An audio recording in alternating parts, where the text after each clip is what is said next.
തീർച്ചയായും ശ്രീ എം ജയചന്ദ്രൻ, അതായത് ഏറ്റവും ഒടുവിൽ ഈ ഇന്ത്യയുടെ സ്കിൽസ് 2025 റിപ്പോർട്ടാണ്.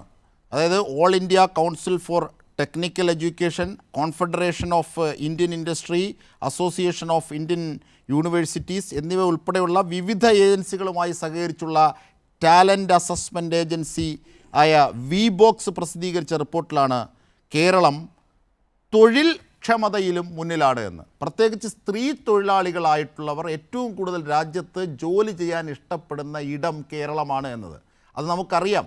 അത് BJP ഭരിക്കുന്ന UP-യിലും പിന്നെ BJP-യുടെ സഖ്യകക്ഷികളൊക്കെ ഉള്ള ഭരിക്കുന്ന ബീഹാറിലും അടക്കമുള്ള ഉത്തരേന്ത്യൻ സംസ്ഥാനങ്ങളിൽ നിന്ന് ജോലി ചെയ്യാനായി അവിടെ കൂലി കിട്ടാത്തത് കൊണ്ട് വരുന്നത് കേരളത്തിലേക്കാണ്. ആ കേരളത്തിലാണ് ഇത്തരത്തിലുള്ള കാര്യങ്ങൾ, ആ കേരളത്തെക്കുറിച്ചാണ് ഇത്തരത്തിലുള്ള കാര്യങ്ങൾ നിർമ്മലാ സീതാരാമൻ പറയുന്നത്. മാത്രമല്ല, മാസങ്ങളായി മനുഷ്യർ പരസ്പരം വെട്ടിക്കൊല്ലുന്ന മണിപ്പൂരിൽ ഒരു വാക്ക് പോലും പറയാത്ത പ്രധാനമന്ത്രി ആ വിഷയം ചർച്ച ചെയ്യുന്ന വേളയിലാണ് കേരളത്തെ പരിചയമായി ഉപയോഗിച്ചത്. ആര്? നിർമ്മല. കേന്ദ്ര ധനമന്ത്രി നിർമ്മല ഉപയോഗിച്ചത് കേരളത്തെ അപമാനിക്കാനായി പരിചയമായി ഉപയോഗിക്കുന്നു. എന്താണ്? മണിപ്പൂരിൻ്റെ അവരുടെ പിടിപ്പുകേട് മറച്ചു വെക്കാൻ കേരളത്തെ പരിചയമായി ഉപയോഗിക്കുകയാണ്. ഏത് കേരളം? മണിപ്പൂരിൽ നിന്ന് ഇവിടെ വിദ്യാർത്ഥികൾ ഇവിടെ പഠിക്കാൻ വരുന്നുണ്ട്, അവർ പോകുന്നുണ്ട്. അവർക്ക് നേരിട്ട അനുഭവത്തെ സംബന്ധിച്ച്, കേരളത്തിലെ അവർക്ക് നേരിട്ട സുഗമമായ അന്തരീക്ഷത്തെ സംബന്ധിച്ച് അവർ പറയുന്ന എത്രയോ ലേഖനങ്ങളുണ്ട്, നാം കാണുന്നുണ്ട്.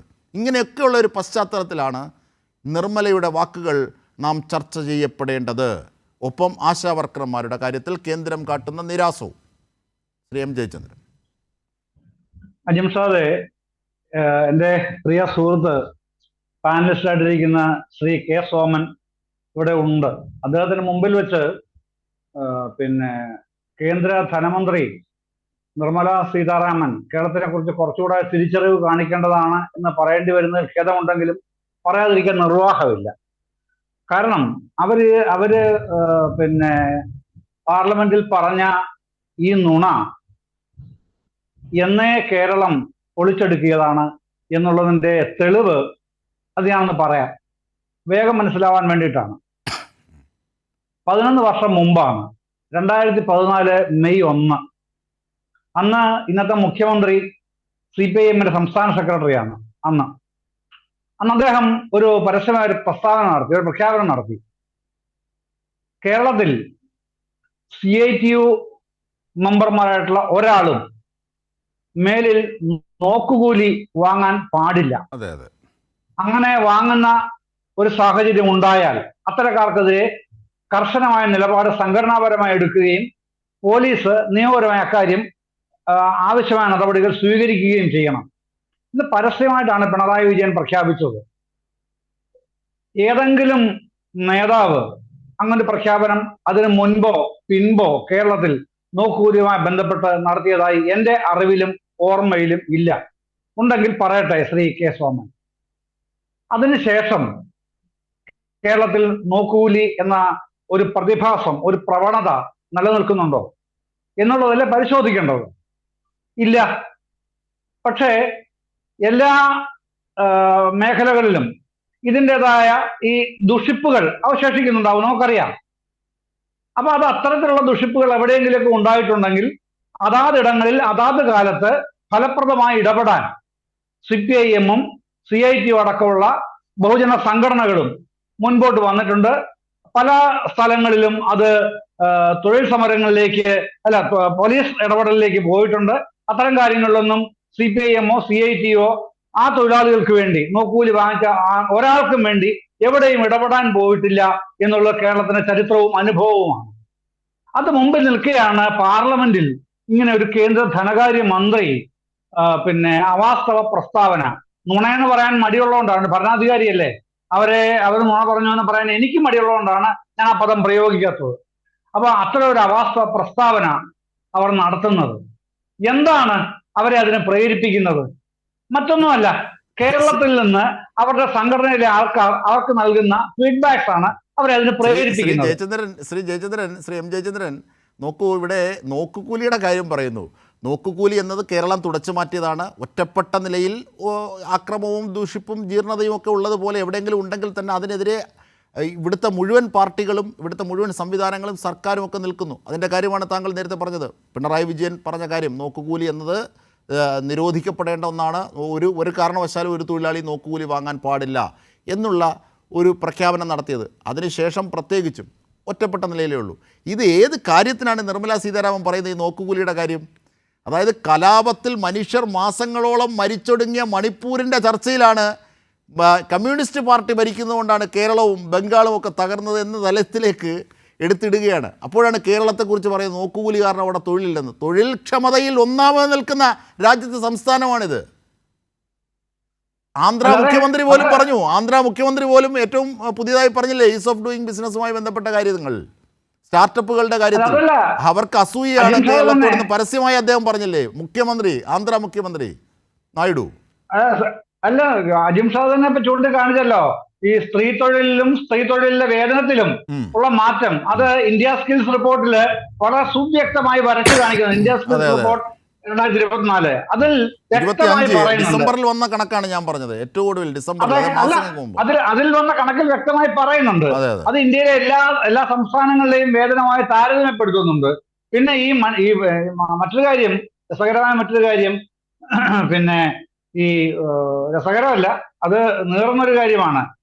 സുപ്രീം കോടതി ജഡ്ജിമാര് 22-ാം തീയതി അങ്ങോട്ട് പോകാൻ തീരുമാനിച്ചിരിക്കുകയാണ് മണിപ്പൂരിലേക്ക്. ഒരു പാനലായിട്ട് തന്നെ പോവുകയാണ്. സുപ്രീം കോടതി ജഡ്ജിമാരുടെ ഒരു സംഘം, ഒരു പാനൽ പോവുകയാണ്. അപ്പൊ ആ ചർച്ച അവിടെ വരാതിരിക്കാൻ കൂടെ വേണ്ടിയാണോ ഈ ഒരു സൂത്രശാലിത്വം കാണിച്ചത് എന്നുള്ളത് ആലോചിക്കണം. ഒന്ന്. രണ്ടാമത് എനിക്കൊരു കാര്യം, കുറച്ച് ഒരു ഫലിതാത്മകമായിട്ട് തന്നെ പറയാനുള്ള ഒരു കാര്യമുള്ളത് അജിംഷാദെ, നമ്മുടെ കഴിഞ്ഞ മാസം നടന്ന ഗ്ലോബൽ സമ്മിറ്റ് ഉണ്ടല്ലോ കൊച്ചിയിലെ, അതിന് മുൻപും ശേഷവും വ്യവസായ മന്ത്രി ഒരു കാര്യം പ്രത്യേകമായി പറഞ്ഞു, പി രാജീവ്. ഏഷ്യയിൽ തന്നെ ഏറ്റവും മികച്ച ഈ കൃത്രിമ പല്ലുകൾ ഉൽപ്പാദിപ്പിക്കുന്ന കേന്ദ്രം, യൂണിറ്റ് കേരളത്തിലാണ് എന്ന് പറഞ്ഞു.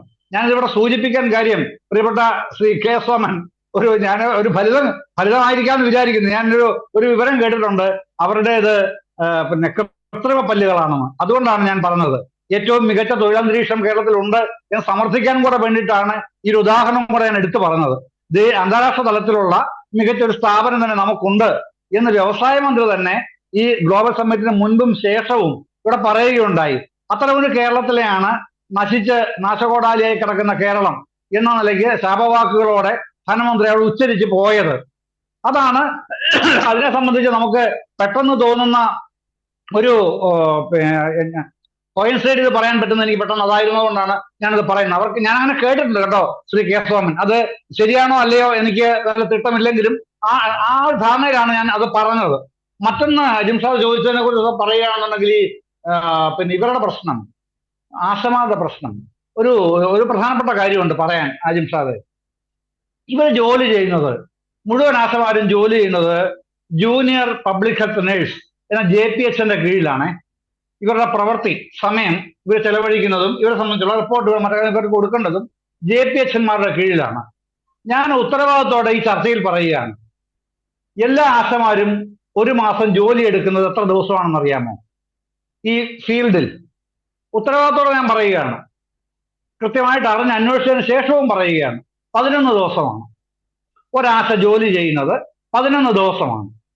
4 ദിവസം അവർക്ക് ക്ലിനിക്കൽ ഡ്യൂട്ടി ഉണ്ട്, എന്നാൽ ഹോസ്പിറ്റൽ ഡ്യൂട്ടി. അങ്ങനെ 11ഉം 4ഉം 15 ദിവസമാണ് ഒരാശ ജോലി ചെയ്യുന്നത്. അത് പിന്നെ ഒരു വാദത്തിന് വേണ്ടി ചർച്ചയിൽ പറയുകയല്ല, ഉത്തരവാദിത്തോടെ നിരവധി പേരോട് അന്വേഷിച്ച് ബോധ്യപ്പെട്ടതിന് ശേഷം പറയുന്ന കാര്യമാണിത്. 15 ദിവസമാണ് ജോലി ചെയ്യുന്നത്. ഈ 15 ദിവസം ഞാൻ അതിനെ വേറൊരു രൂപത്തിൽ കണക്ക് കൂട്ടി. 15 ദിവസമാണ് കൃത്യം. എനിക്ക് ആ വിവരം കിട്ടിയപ്പോ, വിവിധ ജില്ലകളിൽ നിന്നാണ് വിവരം തേടിയത്. കിട്ടിയപ്പോ ഞാൻ അതിനെ വേറൊരു രൂപത്തിൽ കണക്ക് കൂട്ടി. ഇവർ പറയുന്ന ഒരു 700 രൂപ കണക്കുണ്ടല്ലോ, ആ കണക്ക് തന്നെ നോക്കിയേക്കാമെന്ന് വെച്ചു. LDFന്റെ പ്രകടന പത്രിക 890 വായിച്ചാൽ മനസ്സിലാവും. അവർ പറയുന്നത് വസ്തുത അടിസ്ഥാനരഹിതമാണെന്ന് അപ്പോഴേ മനസ്സിലാവും. ഈ 890 വായിക്കാത്തവർക്ക് വേണ്ടിയാണ് ഇതുകൂടെ പറയുന്നത്. ഈ ദിവസം 700 രൂപ പ്രകാരം 15 ദിവസം ജോലി ചെയ്താൽ എത്ര രൂപയാണ് കിട്ടുക അജിംഷാദെ? 10,500 രൂപ കിട്ടും, ഇല്ലേ? കിട്ടുമല്ലോ. കേരളത്തിൽ 7,000+. 3000 ഇൻസെന്റീവ് കൂടെ കൊടുക്കുന്നുണ്ട്. അപ്പൊ എത്രയായി? ഈ പറയുന്ന തുക ആയേ? അപ്പൊ തന്നെ ആയേ? കേന്ദ്രത്തിന് 1100 വേറെ ഉണ്ട്. അപ്പൊ ഇതാണ് ഇവിടുത്തെ വേറൊരു പിന്നെ ഇവരുടെ റെമ്യൂണറേഷൻ റേഷ്യോ നിൽക്കുന്നത്. ഞാനതിനെ മറ്റേതായിട്ട് സമീകരിച്ചോ ന്യായീകരിച്ചോ പറയുകയല്ല. ഇവർ ഈ 700 രൂപ കണക്ക് വീണ്ടും വീണ്ടും ഉദ്ധരിച്ചുകൊണ്ട് വരുന്നതുകൊണ്ട് ഇന്ന് അത് വീണ ജോർജിനെ പൊളിച്ചു കൊടുത്തു, അത് വേറൊരു കാര്യം. പക്ഷെ മറ്റൊരു പ്രശ്നമുള്ളത്, ഇവര് ഇത് തൊഴിൽ സമരമാണോ അജിംഷാദ്? തൊഴിൽ സമരത്തിൽ ഇവർ ഏതെങ്കിലും സ്ഥാപനത്തിലെയോ പിന്നെ വകുപ്പിലെയോ ജീവനക്കാരാണോ? അല്ലല്ലോ. അത് ശിവദാസൻ എം പി പറഞ്ഞതുപോലെ അവര് സ്കീം വർക്കേഴ്സ് ആണ്. സ്കീം വർക്കേഴ്സിനെ അതിൽ നിന്ന് മാറ്റിയാലല്ലേ സ്ഥിരം തൊഴിലിലേക്ക് വെക്കാൻ പറ്റൂ, അല്ലെങ്കിൽ ടെമ്പററി തൊഴിലിലേക്ക് വെക്കാൻ പറ്റൂ, അല്ലെങ്കിൽ ഡെയിലി വേജസിൽ വെക്കാൻ പറ്റൂ. ഞാൻ തിരിച്ചെത്താം സാർ.